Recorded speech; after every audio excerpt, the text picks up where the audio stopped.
Ari nyimimin teh hiji parawan anu ceuk beja mah.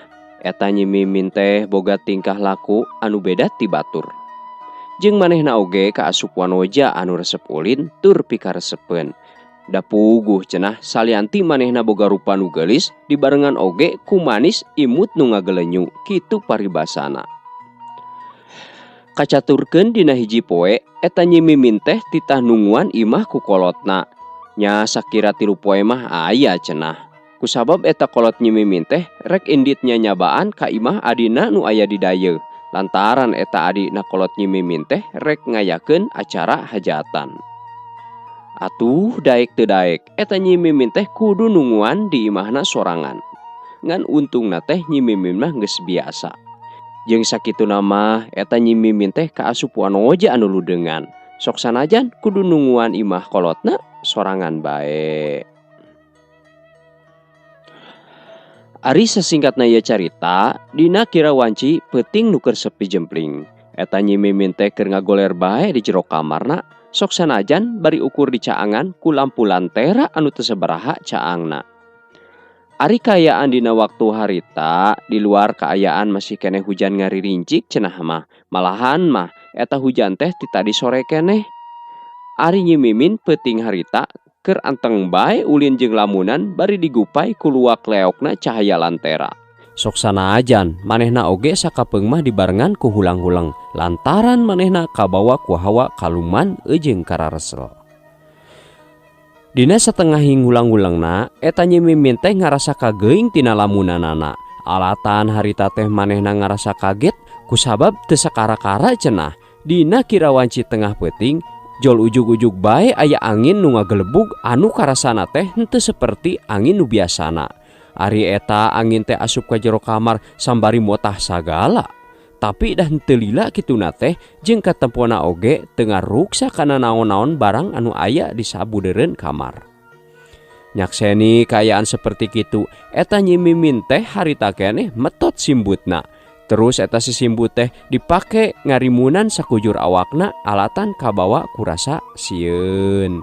Manehna harita asa sadar asa henteu cenah kusabab eta nyimimin teh ngarasa aya nu ngagarayam kana pingpingna. Bari terus mapai ka sakujur awakna, mimitina mah nyimimin teh ngarasa getek. Lila-lila manehna ngarasa nyaman, buktina manehna oge ngarasa nikmat sagala cenah. Jeung eta rasa teh ku manehna can dirasakeun saumur hirupna. Lumayan rada lila kituna teh. Anu akhirna eta nyimimin teh kabawa ku arus sagara kanikmatan. Bari ting saha anu isengna mah da sidik teu katempo jirimna. Nu akhirna eta nyimimin teh ngalempreh bae jiga ngarasa capek. Malahan mah eta ambekna oge mending reha pranjug cenah. Tungtungna eta nyimimin teh kasarean tibra nepi ka teu inget deui bumi alam.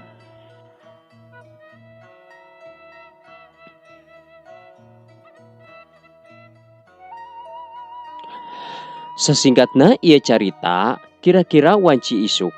Di luar sora manuk geus cing rarecet, hayam jago oge geus cing kongkorongok. Malahan mah dangdaunan anu baseuh ku cai di waktu peuting sing aroyag geus katepak angin.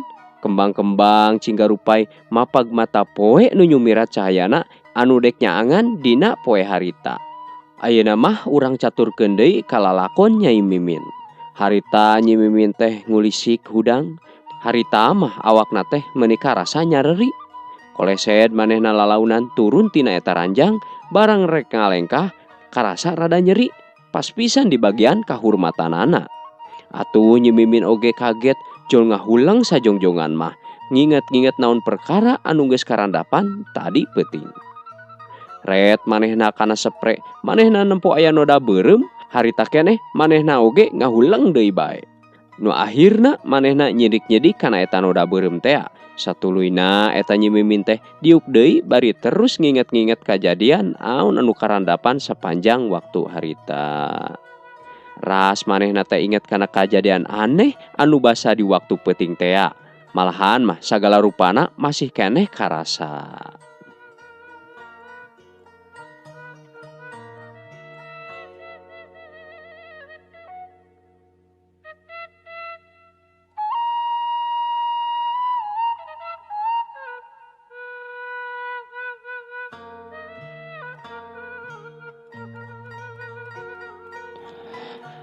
Dina ngahulang jentulna eta Nyi Mimin teh manehna mikiran hiji kanikmatan anu moal bisa digambarkeun ku naon bae cenah. Beki ditu teh beki jauh bae eta lamunanana, kitu oge pipikiranana beki anggang ku malayang. Nu akhirna eta Nyi Mimin teh malah asa hayang ngarandapan deui kajadian anu siga waktu peuting harita. Satuluyna ieu carita, harita teh manehna jol cengkat bae tina diukna. Tuluy manehna ngaleos indit ka cai, niat rek indit mandi cenah. Nya harita keneh pakeanana hiji-hiji dibukaan. Barang muka anu terakhir nyaeta kaos sangsang teh, eta Nyi Mimin teh manehna ngagebeg. Lantaran manehna oge mangih kareuwas kusabab cenah dina sabagian awakna pinuh ku tanda beureum anu rada geuneuk. Komo dina beheungna mah tapi da dirasa-rasa ku manehna asa teu ateuh. Tapi naha bet bareureum kieu. Kitu gerentesna eta hate Nyi Mimin dina waktu harita. Henteu loba pipikiran deui cenah barea, ujung-ujungna eta Nyi Mimin teh ngagebrus mandi seperti biasana. Sanggeus manehna rengse mandi, Nyi Mimin siap-siap dangdan rek indit ka sakola. Tapi acan oge rap manehna make baju, karasa deui aya nu ngarayap dina bagian kahurmatanana. Poho kana niatna mah kalah anteng nuturkeun pangajak anu teuing saha da teu katempo wujudna. Sanggeus ngarasa puas, eta Nyi Mimin teh kalah ngaguher deui sare, lain indit ka sakola. Aya kana 3 poena mah Nyi Mimin teh kitu jeung kitu gawena. Imah geus teu kaurus, sakola embung, malahan mah dahar oge jiga nu teu hayang. Dina waktu harita, eta indung bapana daratang. Kasampak ari Nyi Mimin teh keur ngagegebra we sare tibra. Beungeut sepa, buuk acak-acakan, baju oge geus teu puguh urus ka tempona. Kitu kaayaan Nyi Mimin dina waktu harita. Mimin, geura hudang yeuh. Naha wayah kieu masih sare, beuteus sakola deui. Kitu ceuk indungna bari nguyah-nguyah awak Mimin. Kulisik atuh Nyi Mimin teh lilir, terus manehna nguniang cengkat bangun anu laleus pisan ka tempona. Atuh nempo kaayaan kitu, indungna meuni ruas ka cida. Panyangkana teh meureun harita Mimin teh keur gering. Kunaon si laing teh Mimin? Eta beungeut bet sepa kitu. Maneh teh gering. Kitu pokna tumanya indungna sambari manehna teh nyabakan awak anakna. Henteu mak, ngan cuman itu rada lalieur luka kunaon. Tembal Mimin dina waktu harita. Cobaan atuh maneh teh nginum obat. Atawa mun erek hayu ka dokter jeung emak. Kitu eta pangajak indungna Mimin. Teu kedah mak, kege dahamang meureun. Syukur atuh mun kitu mah. Ieu mah bisi katutuluyan we. Nya sok we atuh ayeuna mah golerkeun deui.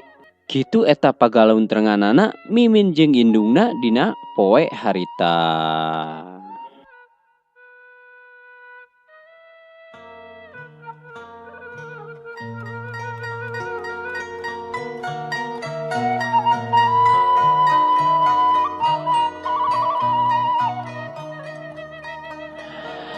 Kacaturkeun sabulan ti harita, eta Nyi Mimin teh beuki ruksak bae, awakna begang, gawena ngan ngadaharan nu lada jeung nu haseum. Bari manehna teh mineng katempo utah-utahan sagala cenah. Atuh nempo kitu indungna beuki reuas bae, tapi satiap diajak ka dokter, Mimin mah sok nolak jeung nolak bae. Ganti poe awakna eta Nyi Mimin teh jiga nu barareukah. Beteungna katempo gede, gawena oge ngan sare jeung sare bae. Malahan mah geus mung nanaon ka sakola oge kudu dipaksa-paksa.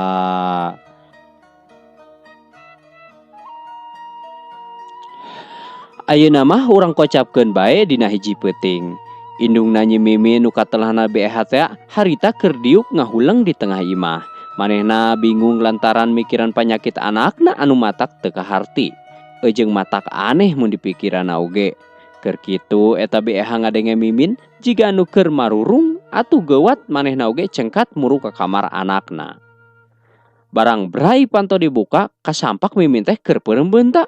Bari jiga anu keur ngararasakeun hiji kangeunahan cenah. Ari harita eta BH teh nyangkana Mimin teh keur ngimpi. Manehna ngeteyep ngadeuketan awak Nyi Mimin sembari dek menerkeun simbutna. barang kop leungeun nyekel simbut jol ngacorelat aya hiji cahaya hejo kaluar ti jero eta simbut anu dipake ku Nyi Mimin waktu harita. Eta cahaya teh cenah melesat keluar ningakeun rohangan lumpat keluarna teh ngaliwatan liang jendela. Atuh ngagebeg harita teh BEH reuwas. Tuluy eta simbut Nyi Mimin dibukakeun, barang bray dibukakeun harita katempo Nyi Mimin teh kaayaan teu make papakean. Jeung kumaha we katempona jiga anu geus ngalakukeun suka bunga. Harita kene eta BEH atuh ngajerit lumpat muru ka salakina. Atuh mangkarya oge anu keur sare tibra manehna kuat ngorejat reuwas. Aya naon atuh maneh teh EH? Ngadon rariweuh wayah kieu, ngagandengan batur nyaho. Kitu pokna mangkarya bangun nu ambek. Saterusna ieu carita harita keneh BEH oge ngalalakonkeun perkara naon anu katempo ku manehna dina waktu harita. Nya mangkarya ge atuh jadi bengong ngadengikeun kitu mah. Sambari manehna nuluykeun deui caritaanana. Teu bohong maneh teh EH. Ih ari bapana, nya keur naon kuring bohong. Atuh henteu lila deui eta maranehna teh nu duaan nyamperkeun muru ka kamar Nyi Mimin. Anu satuluyna BEH jeung mangkarya maranehna ngadonunguan Nyi Mimin tamat cenah nepi ka isuk. Malahan mah eueuh nu sare sakerejep oge.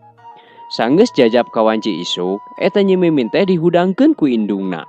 Terus dititah ka cai, sanggeus rengsena balik ti cai, eta Nyi Mimin teh dititah sina siap-siap rek dibawa ka dokter. Sok sanajan keukeuh, eta Nyi Mimin teh mung oge nu akhirna manehna ge nurut ka nu jadi kolot. Da sieun cenah bisi kaserang ku panyakit tumor.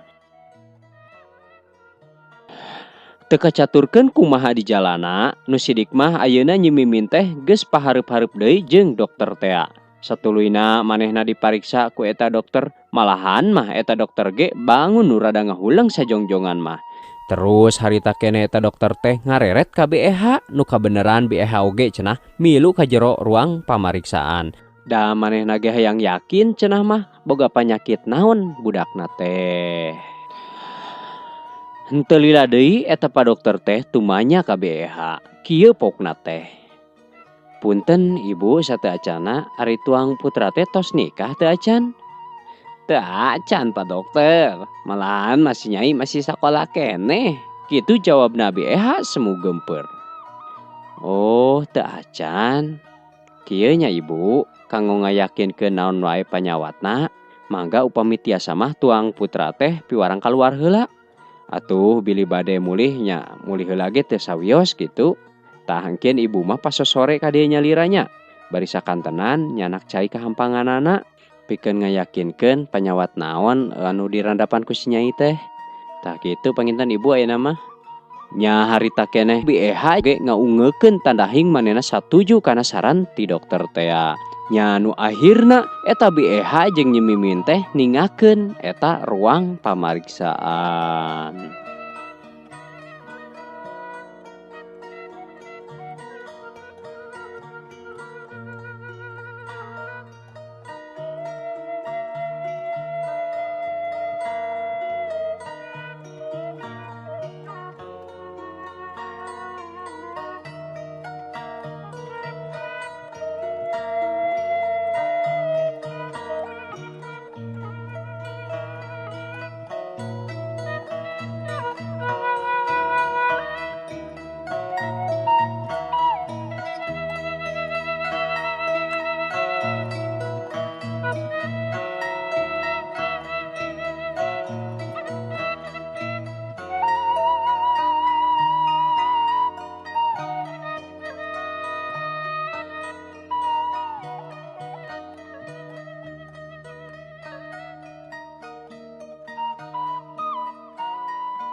Sasingkatna ieu carita sakira wanci pasosore eta BEH jeung pa dokter teh sakumaha janjina. Harita urin nu dibawa ku BEH teh dipariksa ku hiji alat anu kawilang canggihna. Sanggeus beres ditalitina eta dokter balik deui ka ruangan pamariksaan. Bari mawa hasil positif urin Nyi Mimin tea. Hapunten ibu, salaresna mah tuang putra teh sanes teu damang biasa. Tapi rupina anjeunna teh salaresna mah nuju ka kandungan ieu teh. Malahan mah tos bade lebet ka 2 sasi. Kitu cenah hasil panelitian Pak Dokter teh nu katarima ku BEH waktu harita. Atuh harita keneh BEH oge jol ngagebeg lantaran manehna teu percaya jeung asa pisan cenah dibentar gelap tengah poe ereng-erengan. Teu lila tidinya awakna laleuleus asa teu aya pisan tangan pangawasa. Anu saterusna ieu carita, harita teh BEH geus aya deui di satengahing perjalanan. Dek ngajogjog balik ka imahna. Ari eta leumpangna oge meuni asa napak asa henteu cenah karasana ku BEH teh. Malahan mah katempona ge semu melenghoy ti kajauhan mah. Pikiran kumalayang rea jalma nu nanya oge meuni teu aya pisan hiji oge nu dijawab. Sagancangna ieu carita, ayeuna mah BEH teh geus nepi deui ka pakalangan imahna. Manehna jol hanjat kana golodog sambari mukakeun panto. Sanggeus aya di jero imah, eta BEH jol meubeutkeun awakna kana kursi. Nempo kaayaan kitu, eta mangkarya anu keur ngagiling bako teh reuwas. Sambari manehna tumanya. "Ye, Eha, ai maneh kunaon? Kabiasaan maneh mah ari geus ngareurewas teh." Kitu pokna ceuk mangkarya waktu harita. Ari BEH nu ditanyana, manehna teu loba cumarita. Nya anu akhirna mah eta BEH teh ngasogeun bae kertas anu pamere ti dokter teh. Harita keneh eta kertas ti dokter teh ku mangkarya dibaca kalawan dariana. Malahan manepi ka imet sagala sok sieun keuna kana nyalahan. Saenggeus talarti kana macana, eta mangkarya harita keneh nanya deui ka BEH. Malahan mah eta nanyana teh sambari dibarengan ku beungeut anu kacida beureumna. Pokna teh kieu cenah. "Naon Eha? Eta si Mimin teh reuneuh. Teu salah kitu ieu teh. Na saha lalakina cenah anu geus kumawani ngarurujit ka anak aing." "Atuh teuing bapana, justru kami oge ieu teh keur bingung." Kitu tembalna BEH di waktu harita. Nya satuluyna mah eta mangkarya nuluykeun deui caritaanana. "Nah jadi bet kieu budak teh, leutik keneh geus kumawani namplokeun kokotor kanu jadi kolot. Mana geura si Mimin teh Eha gusur ka dieu." Kitu eta kedalna mangkarya dina waktu harita. Ari Nyi Mimin nu aya di jero kamar teh manehna jol ceurik ngabangingik sembari nangkep tuur sagala cenah. Manehna bingung naha bet jadi kieu jeung kudu kumaha teuing kudu kumaha. Cag ayeuna mah urang ecageun heula carita anu judulna Getih Siluman bagian kahiji karya Dewi Samudra. Tah kitu cenahnya baraya carita nu dina dinten ayeuna. Insyaallah ieu carita teh bade dipedarkeun deui di bagian kaduana. Sateu acan simkuring pamit, simkuring bade ngucapkeun mangrebu-rebu hatur nuhun ka para pencinta dongeng Sunda di mana wae ayana, terutama ka para subscriber anu selalu manco. Oge ka baraya-baraya anu di kaler di kidul di wetan ujung di kulon anu kusim kuring teu tiasa disebatan hiji-hijina. Tapi mudah-mudahan sadayana mitra incuki Sunda dak di mana wae ayana sing aya dina Ginanjar kawilujengan. Oge sim kuring teu hilap bade ngucapkeun mangrebu-rebu hatur nuhun ka Teteh Dewi Samudra anu padumukanana teh di Sumedang. Anjeunna parantos mempercantenkeun salah sahiji naskahna di ropea ku sim kuring. Oge bilih teh mah aya para saderek-saderek anu sok resep kitu nya sareng hobi ngadamel naskah-naskah dongeng Sunda. Bilih teh mah kapayuna hoyong dipedarkeun dina channel sim kuring. Sumuhun mangga insyaallah-nya mangga hubungi wae kontak anu tos aya di profil channel YouTube sim kuring. Atanapi di lewat Facebook oge sumuhun mangga kantun milarian we incuki Sunda atanapi Facebook pribadi Endai Aditya Dangiang. Panginten dicekapkeun sakitu bae ditutup ku doa. Wabillahi taufiq wal hidayah. Wassalamualaikum warahmatullahi wabarakatuh. Hatur nuhun permios.